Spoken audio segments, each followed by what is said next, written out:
So I accidentally made a lot of gold doing my daily fractals. Since I had a 2-week holiday and a lot more time on my hands to play some actual Guild Wars 2, I decided to do the daily fractals. I hadn't done them in a while and I wanted to play a bit more Weaver instead of Tempest. But a couple days later I noticed that I had a significant amount of extra gold. Let's take a step back. How did I get that extra gold? It's me, Kyo, and let's head into the video. You want to start off with a character that has 150 Agony Resistance. This ensures that you can play the highest level of fractals. Want to know more about that? Check out my fractal guide. Then I proceeded to form a party for tier 4 fractals and daily recommended fractals. These fractals change on a daily basis and can be found in your hero panel. We want to complete these fractals for fractal encryptions and open them later on, but that's not all that we're going to do. Before you start, also make sure you have a decent team set up. Get someone who can provide alacrity, for example a renegade, and also someone who can heal and supply quickness, preferably a heal firebrand who can do both. This makes it a lot easier and faster to complete these fractals. Anyway, start and complete your tier 4 fractals.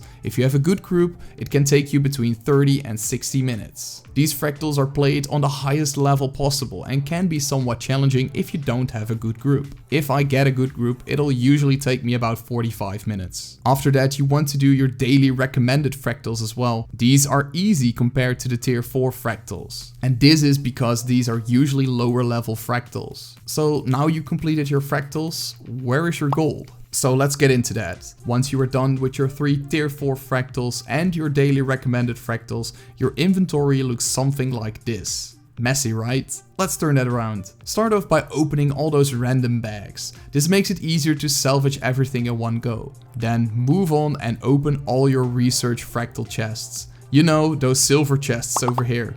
These chests contain fractal encryption keys to open the fractal encryptions you get from the tier 4 fractals. These usually don't contain anything of value just yet. Oh wait, never mind.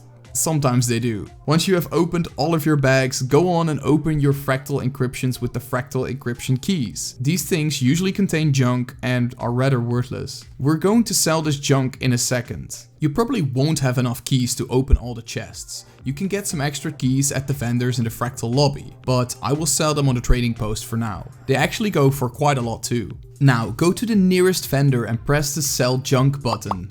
Boom, there you already have 6 gold instantly. This could be more or less based on the amount of junk you have. But that's not a lot of gold, is it? True, so let's move on. Continue to clean your inventory by selling obsolete materials and items on the trading post. If you are doing fractals for a couple of days, you will most likely have stacked up a lot of +1 Agony Resistances. And if you had a look at the trading post lately, you'll see that higher level Agony Resistance bonuses are going for a lot of gold. So let's convert the +1 Agony Resistances into something profitable. In order to do so, you'll need 100 Artificer on any character. It's pretty easy and cheap to get.